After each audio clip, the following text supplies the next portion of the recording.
In studio today, we talk to Daniel Solway on episode 44 of the Kingsgrove Sports Centre Podcast.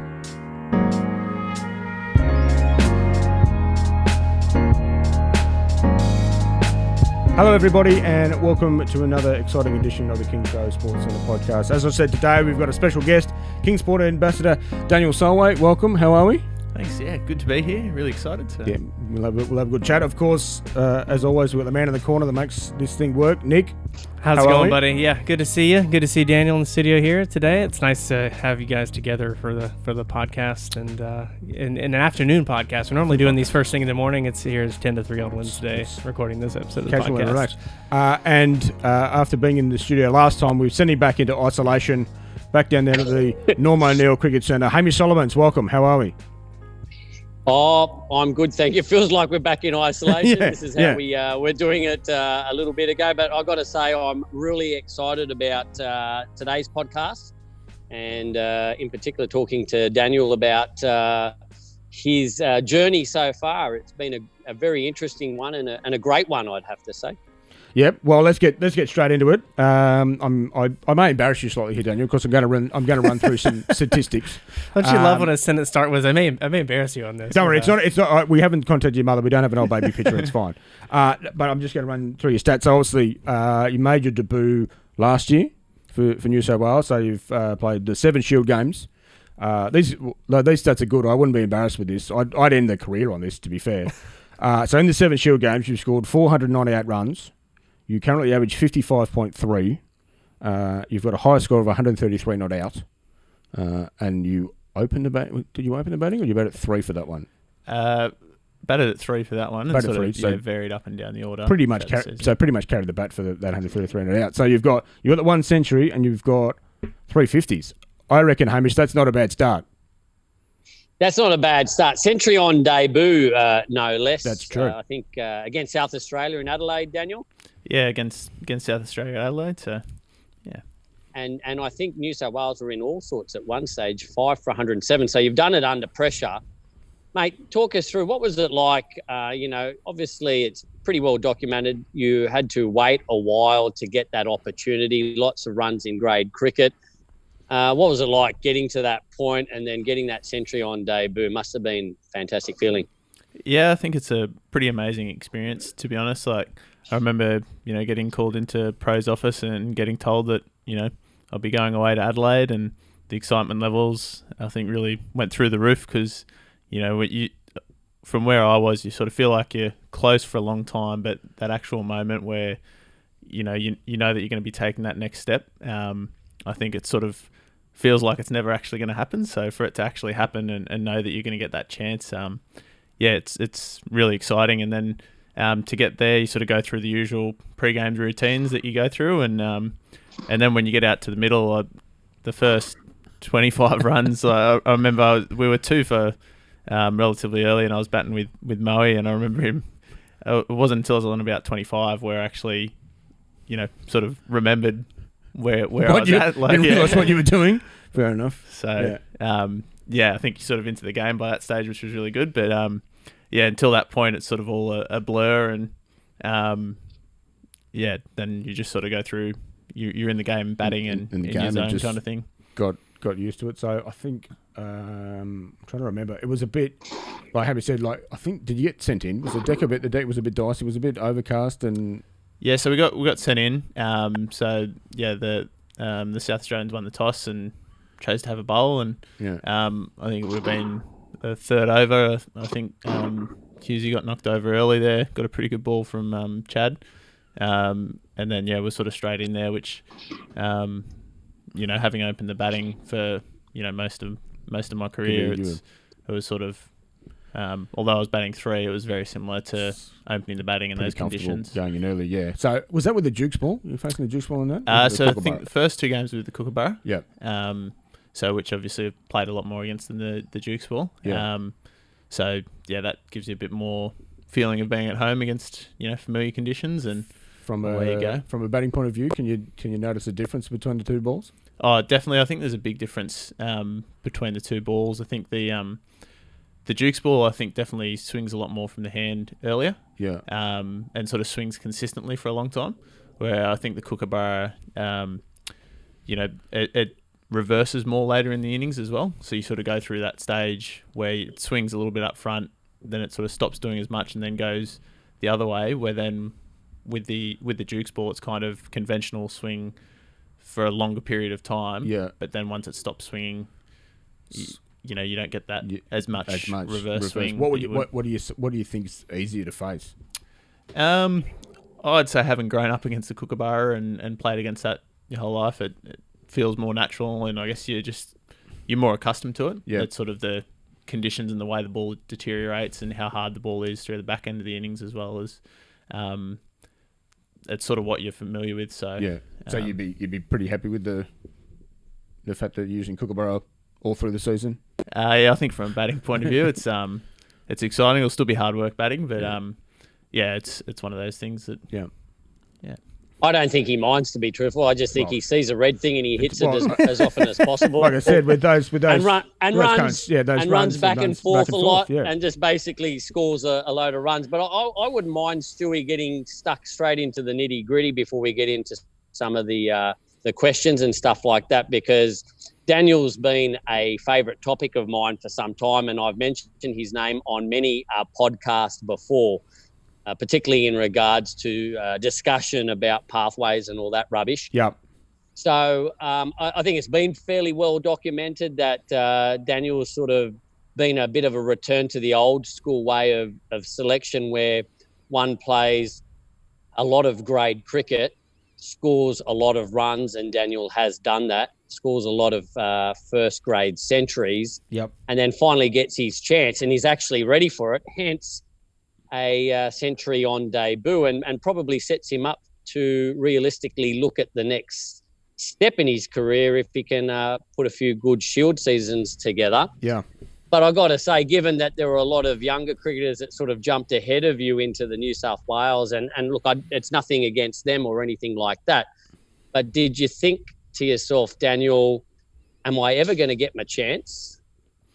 I think that was sort of what I mentioned when I got called into the room. It was kind of like in being told that I'll be going away to Adelaide. It was that you always hope for that to happen, but it still came as a bit of a shock, which was really exciting to be able to play. And I think you can't really concern yourself with selections and who's playing in the team and whatnot. All you can do is focus on the controllables, and that's when you go out and grade cricket or second 11 cricket, going out there then and making sure you put your best foot forward, and every chance you get to bat is an opportunity to put your name forward. And and my philosophy was just to try and trust in the process, and if you keep doing if you keep performing, then hopefully that opportunity arises. And I think that was going into that debut was I definitely felt a little bit more relaxed going into the debut, still very, very nervous, but a little bit more relaxed coming in there off a few runs. Gives you that sort of calmness about going out there to bat. Yeah, because you had sorry, Hamish, I was just going to say, because you did have you had a rookie contract where sort of maybe about 5 or so years ago. Yeah, so I think it would have been around 2015. I had a 1-year rookie contract. Yeah. And I think over those 4 or 5 years, definitely a lot of development, more so around learning your game and what works for you. I know coming in as a rookie, you sort of you're a ball of energy and you want to learn as much as you can, but at the same time you've also got to identify your strengths and your weaknesses, and there's going to be someone can go out there and score a run a ball 100 and make it look really easy, but that might not be your game. Yeah. So trying to go and do that might not be the best way for you to score runs. And I think getting a little bit older, those are the things that you start to learn. Yeah. Just by having to score runs in grade and second 11. Yeah. From that level, were the lines of communication to you open in regards to, okay, you're not far off, keep scoring runs, or did you feel like you might have been left out in the dark until such time you got the call up? I think I was always told to keep scoring runs, keep putting your name forward, keep scoring runs. So as a batter, that's what you got to try and go out there and do. And as a batter, if you're not scoring runs, then you're not going to be putting your best foot forward. So I think it was just try and keep it simple, worry about what I can do, and try and keep scoring runs, which is what the instructions were. Was there a stage where, like a lot of other cricketers, you started to think, well, maybe I need to look interstate? How close have you ever been to potentially making a decision in that direction? There's definitely times where you sort of look at things, and I think the transition squad that New South Wales put in place, that sort of really put the opportunity to train that little bit more and develop my game and think about those things that you can control, and really put, have those facilities and training services available to be able to develop your skills, because it's a big jump from grade cricket up to first class. So making sure that you're able to train and do the work was the big thing for me.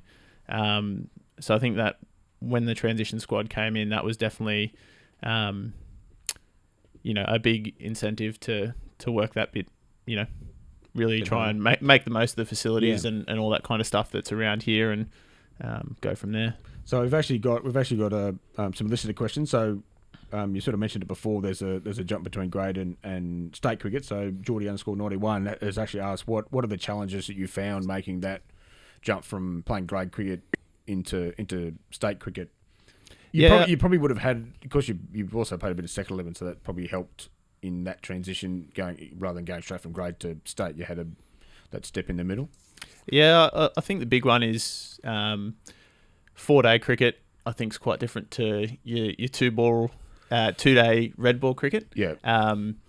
There's still those challenges, and you get those challenging spells that you do face in first grade. But at the end of the day, generally, it's sort of like an unwritten rule that at the end of 96 overs, it's sort of that's generally sometimes teams bat a little bit longer or whatnot. But in a 4-day game, you can, in that first innings, if it's really, really hard work, a little bit more moisture in the pitch, just being able to spend time in the middle can sometimes really reward the team in the fourth innings. Yeah. So getting those overs into the bowlers in the first innings where, sure, your team might only make 230, 250, but making their quicks bowl 25 overs and then come back in the fourth day.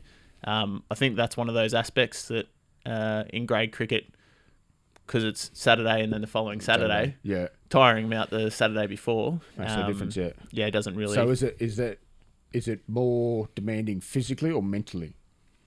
There's definitely, I think mentally, just the relentless pressure of first class cricket is a big step up. Because you've got that depth in the bowling ranks where it's sort of, it's not that at one end, you might have someone really, nipping it around, and then at the other end, it might be a younger guy on workloads and things like that. In grade cricket, where they're restricted to how many overs they can bowl in a spell, it's that relentless pressure, and which is always there, and there's often a lot less bad balls that you get in first class cricket. So you've got to really make sure you cash in on the one where the bowler misses there. So anything, Homo? Question?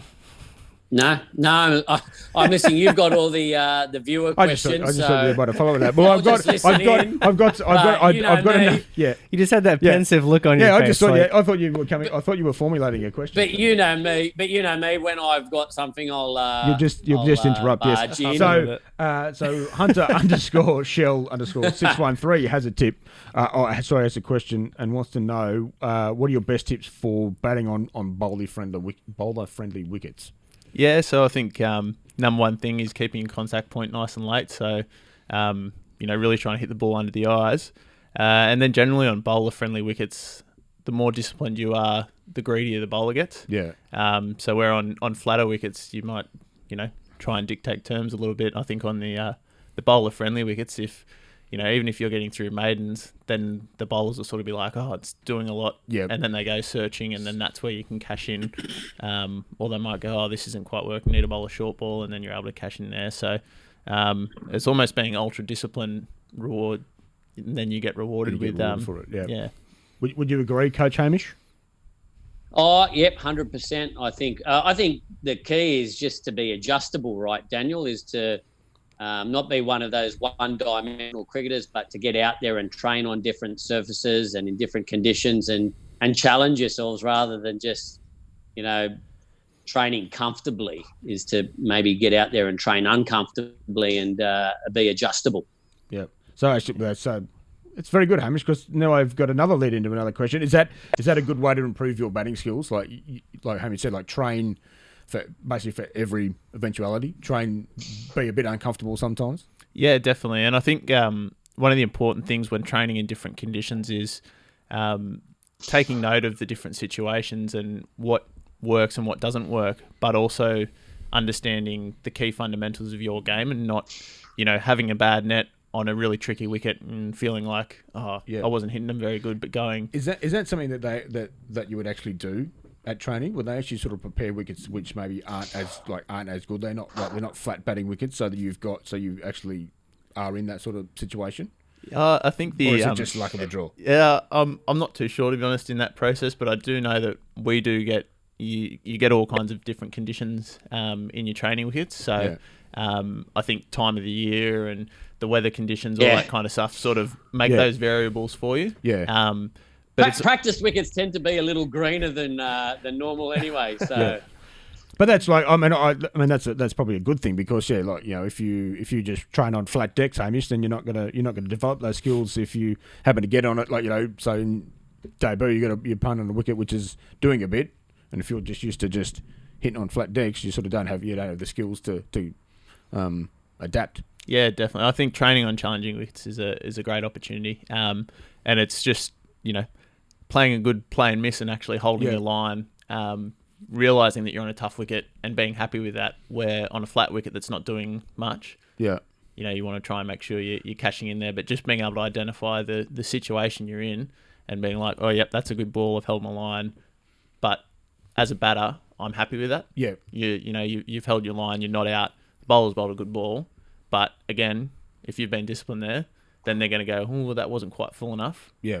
And then they go searching a little bit. So when you're having a net, so for first class cricketers, what is your plan? Does the coach tell you something? Is the coach saying, right, I want you to do this, and this, or is it just you just get in, the bowler bowls, whatever he bowls, you hit, you leave, you do whatever? Is there any sort of structural plan to a net?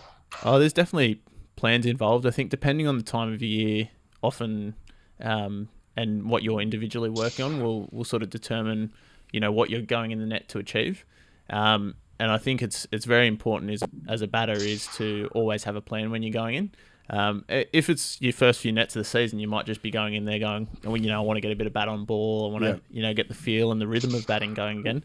But then in season, for example, going from playing at the SCG to playing at Belrive, you can get quite different conditions there. So when you get down there that day before and having a hit on those conditions, trying to expose yourself to the different pitch conditions that you get down there, so that when you go into the match, you're actually exposed to the local. Yeah, because that'd obviously be a new challenge because you also don't have a lot of time. You don't go down. You don't have a week's preparation down at Belrive to get used to it. You're sort of only there like a day or two before you have to play, so you don't get a lot of time to acclimatise to the conditions. Yeah, it's generally a day or two beforehand that we'll get there with the travel, and you generally get one net session the day before the game. Yeah. And then the nets are generally available as well in the morning. So trying to make the most of those different conditions there. Yeah. And sort of going from there. I guess with the home games, there is a little bit there where, you might be training at the SCG sort of this time of year. And then if you're playing there, you've sort of had the exposure to the nets, which are generally fairly similar to the type of wicket that's played in the middle there. So but definitely the away games, trying to get down and get that adjustment into the different conditions. Yeah. I've got another listener question from Hajaz _1.6.1. I did love these handles from Twitter or Instagram or something. I don't know what people come up with. Instagram, yeah. That's probably that's a topic for another day. Possibly. Yeah, probably a topic for another day. I just let Hamish know I had to mute his microphone on the Zoom call. I get a little bowling noise in the background there, but you can always I'll tap you to unmute when it looks like you're coming in. It's always a good sound. Yeah. So he sort of noted that you maybe have a lot of time as a batsman. Is that something that you're conscious of, or something that you try and have as a batsman? You know, how hard is it to get time as a batsman to make your decisions? Obviously, you know, you play first class cricket, so you can be facing blokes that can sit it down pretty rapid. Yeah, I think it's one of those things when you're feeling in form, you feel like you have a lot of time. Yeah. When you're not feeling so good, you kind of feel a little bit short of time. But I think that goes into your preparation and all that kind of stuff. And it's really knuckling down the movement patterns in your lead up and your technique. And by no means do I have a perfect technique.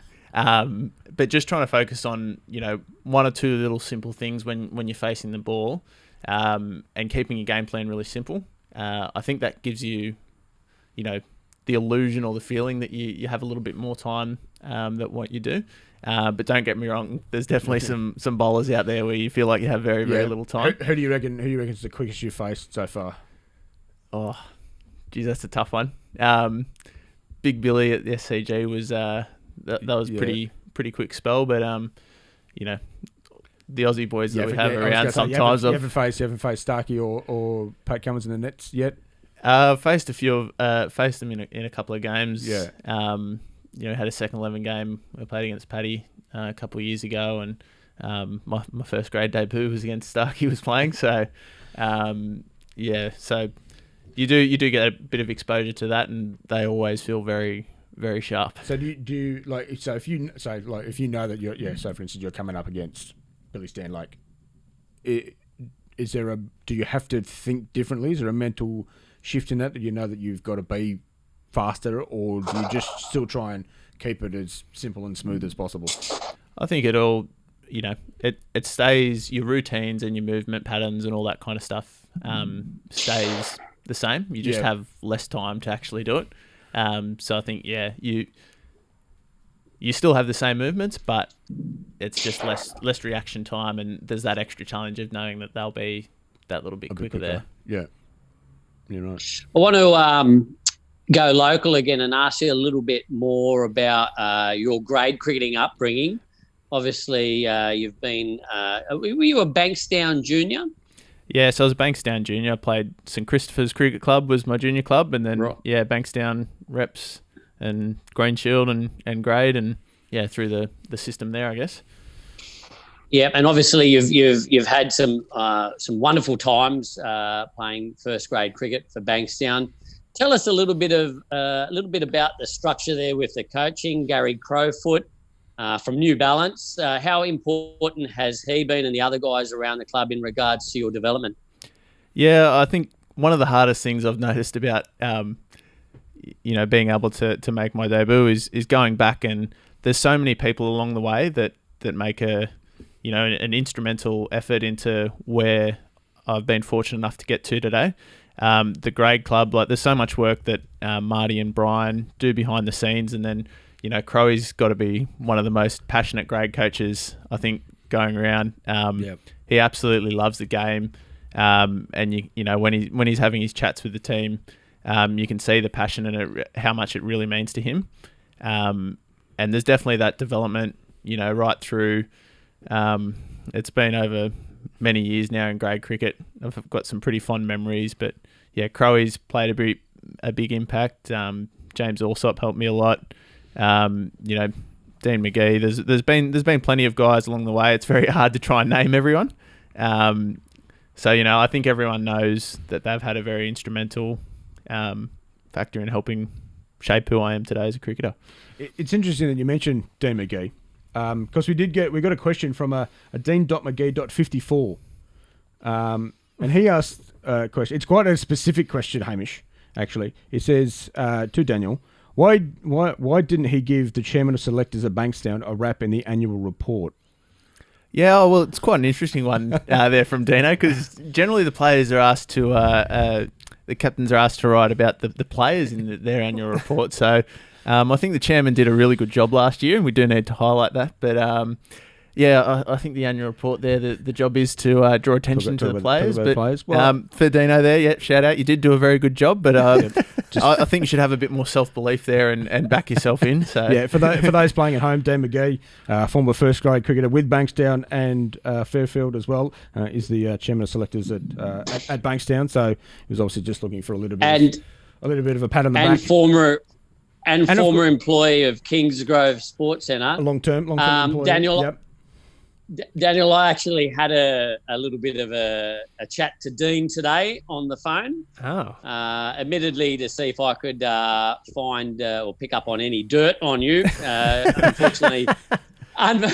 Unfortunately, you're a clean skin. He's got nothing, but he did talk about that particular topic. So he's obviously a little bit sore and touchy. But he also did mention there was a time, despite your amazing numbers in first grade for a sustained period, actually the start of last season wasn't too crash hot apparently, and he jokingly quipped that potentially due to those numbers there was a chance of maybe having to play some second grade and even starting this coming season in second grade, even though you're a current state cricketer. Well, no wonder you didn't give him a rap. That's fair enough. Seems a little bit sore about that annual report. Well, we've now put it out on the internet. Now, he's now worldwide now, so he should be happy with that, shouldn't he, Dano? Eh? Yeah. Oh, and you see the level of research we do on our guests here at Kingsgrove Sports Centre Podcast. Doing all kinds of reconnaissance. Trying to find something out. So, obviously, pre-season now for New South Wales. Obviously, maybe a bit different now because obviously, as everybody knows, we're going through the whole COVID situation. What's your training schedule? So, Sasha_Kelly would like to know what your training schedule is like. What's a normal training week like for Daniel Solway? Yeah, well, I think it's interesting because being my first year fully contracted in these current times, the first session back, we had a fence through the middle of training. You've got to do your temperature checks when you're coming in, all that kind of stuff, all the protocols that we have to follow. So part of that was that we're actually not allowed to train. We weren't allowed to train at the facility at the same time as another squad, and we had to be in certain group sizes and that kind of stuff. So it sort of changed our training to a certain degree where it'd be Monday, Wednesday, Friday. Yeah. We'd be getting in, we'd be doing our fitness stuff. Going through your gym and your running work and all that kind of stuff. And then, doing the drills as well, but having to do that as part of a separate session, like on the other side of the fence. So, yeah, the protocols we had to go through there, it's great to be back and, we're really thankful to the guys that have been able to implement those so that we have been able to train. But yeah, I'd say generally sort of, at the moment, it'd be Monday, Wednesday, Friday. They're quite, you get your fitness stuff in. You're doing your skills work, and through that routine, I guess. And during the season, does it sort of switch? Obviously, pre-season you do a bit more fitness stuff to build up the fitness, and then once you get into the season, is it more skills and just the fitness is just to sort of maintain that level, or look after niggles and injuries and stuff? Does it become more skills based once you get into the season? Yeah, so I think once you get into the season, it's definitely a lot more individualised. Because if you're coming off a 4-day game and then you're playing grade cricket on Saturday, and sometimes grade Saturday, Sunday, you're looking at a week where you might have played 5 or 6 out of 7 days. Yeah. So it's sort of making sure that you have that bulk of fitness behind you, that you've done your work in pre-season, and then in season you'll do your top up and often shorter total distance runs. Yep. And then going from there and making sure you're staying fit and doing the work that you need to do. Yep. But it's also making sure you allow your body time to recover so that you can stay fresh for the matches. So yeah. You sort of just mentioned before, so you might play a 4-day game and then you might play grade cricket as a batter. Is that something that you like? Like if you're if you're hitting the ball pretty nicely, do you want to sort of go out and keep play a game and keep hitting balls? Is that?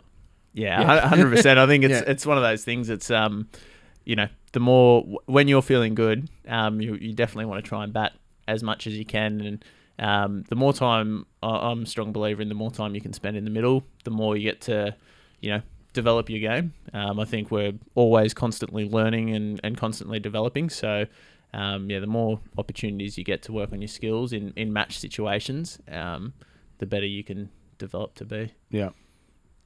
Yeah. You've got a full squad, obviously, at the moment. No one's been able to go and play overseas. And you've been around in that environment now for, I guess, coming up to a year.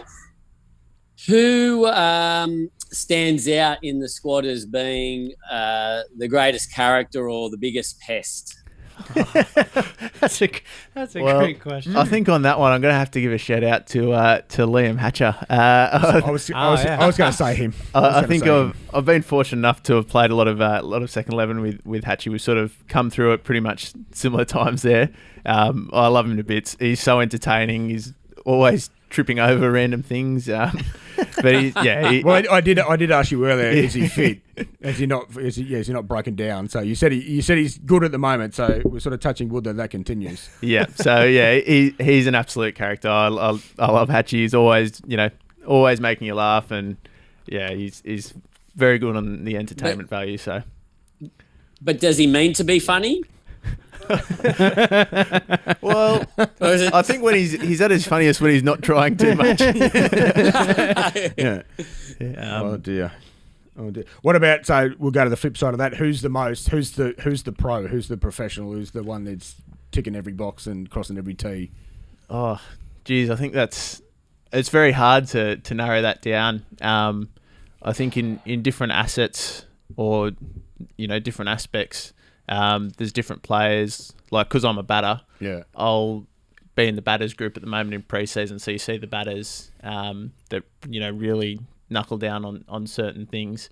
And there's different ways that people go about things as well. Like, some people are very, strong believers in using the bowling machine. Other people are very strong believers in drills and things like that. So I think, a couple of guys, I've been butting up with Ryan Hackney, doing a lot of drills and things like that. I know Larko and KP, they're very specific with what they do, and the particularness and the attention to detail that they show in how they work about things. So, I don't see too much like the bowlers, all the skill work they do. It's quite, especially at the moment because we're segregated in different groups. It's quite hard to point someone out there, but those are a few guys. I guess you've all got to, if you're playing first class cricket, you've got to be one that works hard, and I mean it's tough to get there, but it's tough to stay there too. So you always got to be working hard.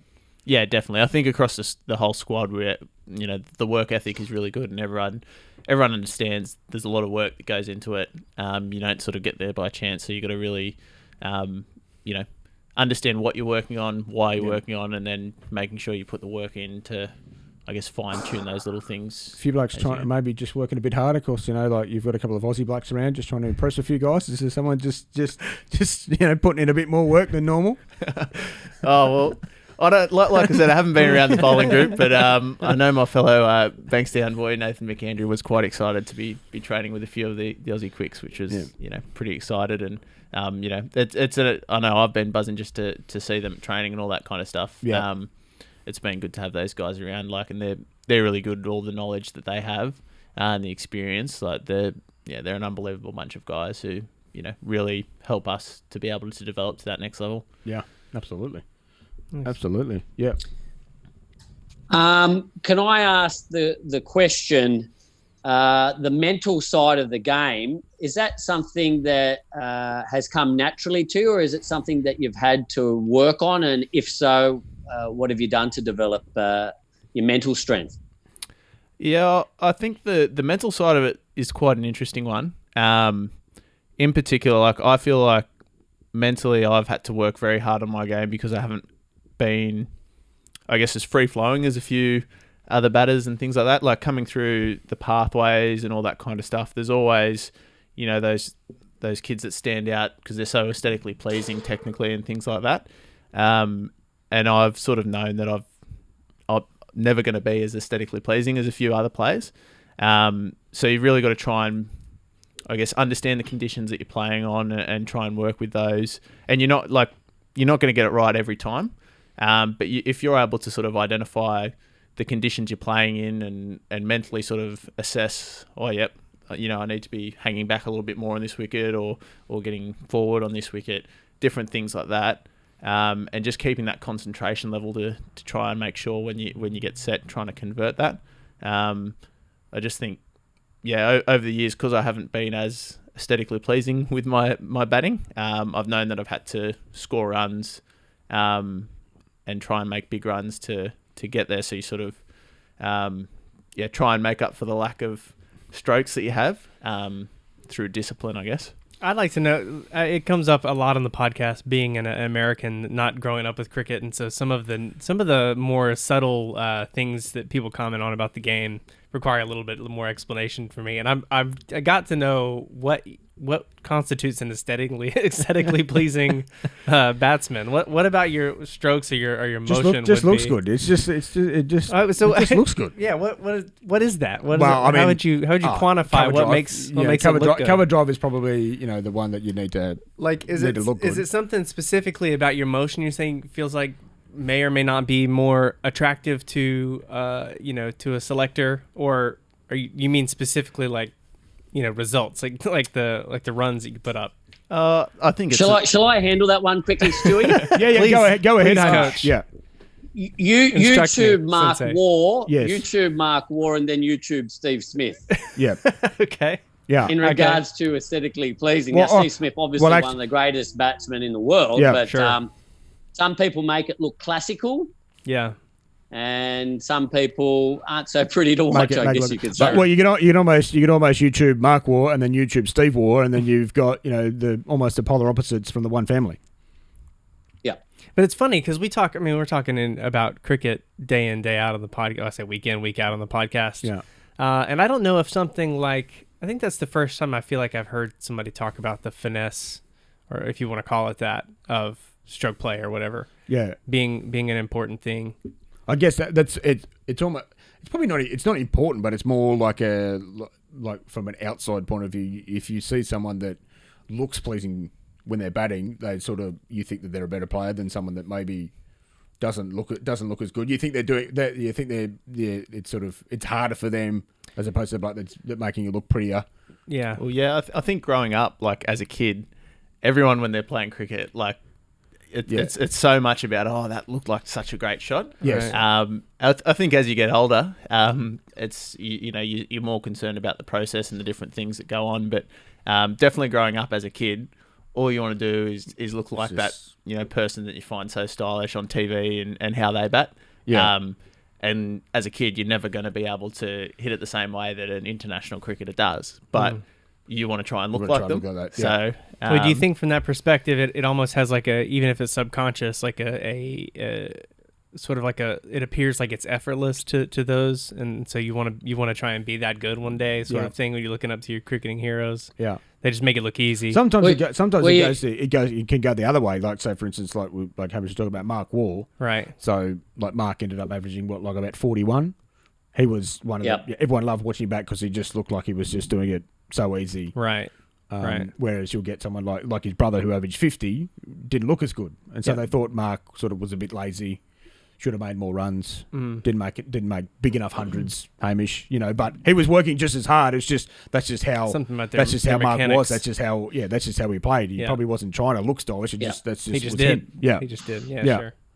Right. And then I think coming out of India, the influence of Sachin Tendulkar and the way he went around or went about his batting, and then what you had there was a system of many cricketers after Tendulkar playing for India who sort of looked like Tendulkar because they, I guess, mimicked his technique and mimicked his mannerisms.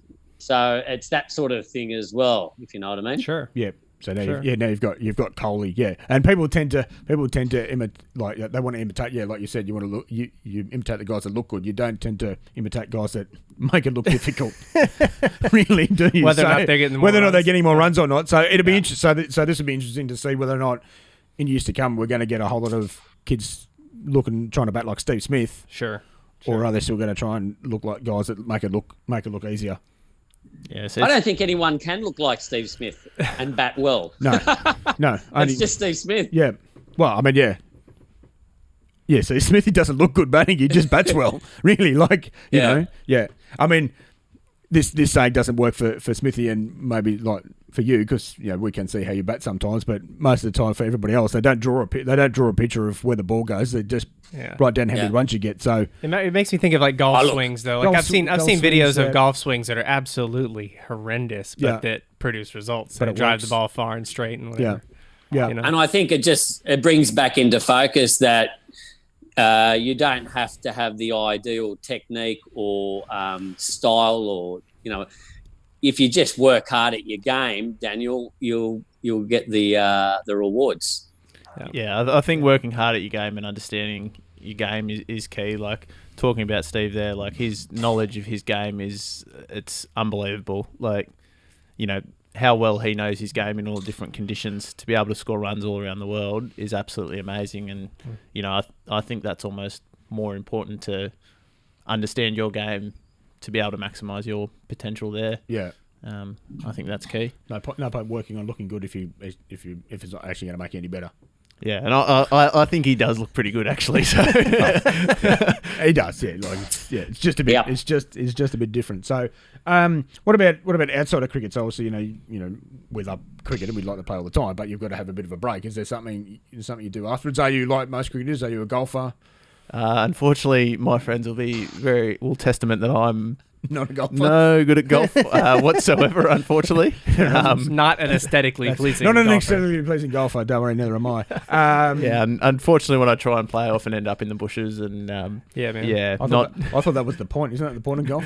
Well, I mean, it's good way to spend time with your mates. Well, look, I tend to play all of the golf course, don't we, Hamish? When we have our one game together. I only play with Stuart because he makes my game a little bit better. Yeah. Hamish tends to just play cover drives. He's a built-in handicap. Yeah. Yeah. Well, we just compete at each other's level, basically. So, football. Are you a Dogs fan? Yeah, I am a Dogs fan. We're having a bit of a rough year at the moment. It's almost a rough decade. But I love watching the rugby league, and I got huge respect for what they do. But hopefully the Doggies will turn it around. And got Luke Thompson coming in, I think, this weekend. I think you're playing Brisbane this week, so you should be special, shouldn't you? Man, I think that's another thing coming into Australian culture, that when I am around people who are talking footy, 80% of the conversation is just sledging the other guy's team. Yep. That's it. Yeah. Well, yeah. That's the point. Even if your team is hopeless, I mean, that's one thing you can do is just sledge the opposition for something, isn't it? It's great. Now, we shouldn't forget, because we've asked you to bring one of your bats in. This is your weapon. This is the money maker, as they say. Oh, look at that! So it's a beauty. So, are you one of those guys that is very sort of specific about your bat? Is there certain things that you've got to have? Are you specific about weight or something, or is it? Yes. Are you one of those guys that you're not too fussy? As long as it feels good, it hits well, you're happy with it? Yeah, I think there's, how it feels when you pick it up is quite important. Having a bat that feels a little bit lighter than what it actually weighs is obviously a good thing. Yeah. I generally go around the 2.8, 2.9 mark there. And the handles are quite important to me. I feel like my grip's quite important when I'm batting. So making sure that the handle size and shape sort of fits in well is quite important, I feel, just with the grip there, to be able to keep that. Because if you have a couple of different bats and they all have different handles, then your hands are different in different positions, different in time. Yeah, if you just grab it again, we'll just have a look. So, are you one that sort of, are you fussed on like grains? You have to have a lot of grains. Is that something that you're not too worried about? As long as I picked you out a good one, it's okay. As long as you pick me out a good one, Stu. I'll tell you what, actually, Hamish has had to leave us. He had an appointment a few minutes ago, so you can close your laptop and we can see the... See, there you go. He didn't actually have an appointment. We just got rid of him. No, just kidding. No, he did have an appointment. So, so is that sort of... Yeah, so I think the grains always look aesthetically pleasing. But then always testing it out, see how it feels when you actually, hit a few balls with it, see how it goes, or testing it out with the mallet there. Yep. But yeah, it's sort of for that grip and the weight, and then, having a look at how the shape of the bat, how the weight's dispersed throughout it. It's been an interesting one actually in the last year or so, sort of having a look at a few of the other guys' bats and things like that, and seeing, where the actual middle of their bat is. Yeah. So is there guys that sort of have have a bat which is a lot different to yours? Is everybody's bat sort of similar? I think the bats definitely vary quite a bit. And yeah, each to individual preference, I guess. Yeah. So yeah, where the center of the bat is located, it generally doesn't change too we're talking much of a muchness, but individual preferences, and then one thing that different handles for different people. Like some people will have an extra grip or whatever, and different things like that. So there's all, I guess, kind of minute changes, which when you're training all the time and you get used to a certain bat, that minute change feels like a huge difference. Yeah, right. Yeah. Do the guys talk much about bats? Do they talk? What have you got? What have you got? Is everybody always picking up each other's bats, especially if you get a new one? Is everyone sort of always looking at it? Or whenever a new bat comes in, I think everyone wanders over and it's like, oh, what's that? Have a look. And has Smithy been round? Has he picked up everybody's bat? Yeah. He does love a bat. Yeah, he's got some nice, some nice sticks. He's got good bats. Yeah, he does have good bats. Look, it's the same around here. Any cricket fan, guys working here, new bats show up. They're all like, "Where is everybody?" Oh, they're all in the back. They're just new bats that just come in. Yeah.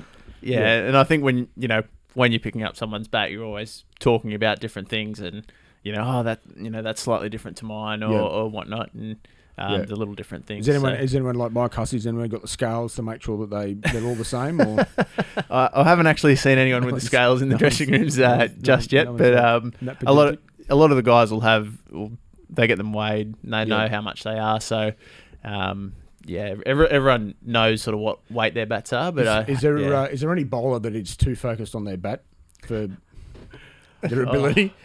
Well, Scratchy's always telling me about his big Mondi, so we're always arguing who's got the better Kingsport, but they're all pretty good bats. So I think his passion for his batting's good to see. So he works hard on it. Well, he has to, well, that's what he usually does. When he's breaking down, he's got to focus on his batting, doesn't he? He's always because he can't bowl, so he's got to. That's what he tells me anyway. I've been working up my batting because I've hurt my back. So Well, he's actually, I reckon he's been on the park quite a bit the last couple of years. Which is good. Yeah. Yeah. So. It's good to see, but he does like working on his batting and getting in the nets. So. Yeah, well, he was coached in his younger days by our warehouse manager Bryden. He always said he said he used to bat at 3. He used to score hundreds for him. His red team, so he can bat. So hopefully he gets to show that at some stage. Nice. One stage. So now I've got one final question from our listener questions from it's Nixoff. I think I'm guessing the name is Nixon, and he's doing a Nix on, Nix off. Nix off. I don't know. I don't know if he's a bowler and he bowls out swing, he just nicks bucks off, or he bats like me and he just hits straight ones. I don't know. But are you living the cricket dream right now?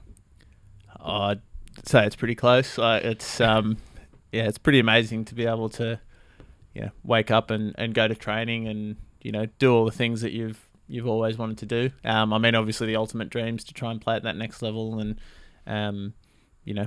chase that dream. But I'm very fortunate to be able to play and train and do that as a career at the moment. And I think sort of every day you've got to enjoy that while it lasts. And you just got to kind of pinch yourself, with the situation that I've been lucky enough to get to.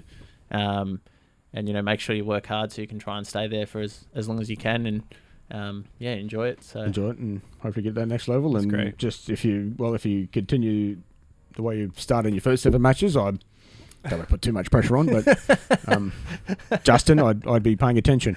Is all I say. Nick, like I said, we've had some listener questions, but we hope that everybody's watching and listening, and if they want to get in touch, how can they do so? Well, thanks for listening to us. Thanks for submitting some listener questions for Daniel. Really appreciate that. Hopefully, you're watching us here on YouTube. If you're not, we film all these podcasts in our studio, so you can watch us on YouTube and join us there. You can see the bat that Daniel's brought in. So yeah, if you enjoyed the podcast, or if you have questions or comments or feedback about future podcasts, reach out to us. We're on Facebook at Kingsgrove Sports Centre, Instagram at Kingsgrove Sports, Twitter at Kingsgrove Sport. Use the hashtag KSC podcast to get our attention and make sure we know that we're talking to us. We are also on Spotify, Apple Podcasts, or iTunes, iHeartRadio, Stitcher, or if you're using any other podcast platform, you want to add us to that, the RSS feed for our podcast is in the link to every YouTube description of every YouTube video. So yeah, thanks for joining us. Appreciate you listening, joining in. Appreciate Daniel taking some time out of his schedule to come and join us today. Daniel, thanks for coming in. Good luck for the season ahead. We'll obviously see you around because we'll pop in and we'll fix your bats up and we'll get you some new bats. I promise they are coming. So COVID's really done a number on all the shipments, man. COVID is really screwing some things around at the moment, but it's all good. Guys, thanks for watching. And we'll catch you next time on the next episode of the Kingsgrove Sports Centre podcast. Bye for now.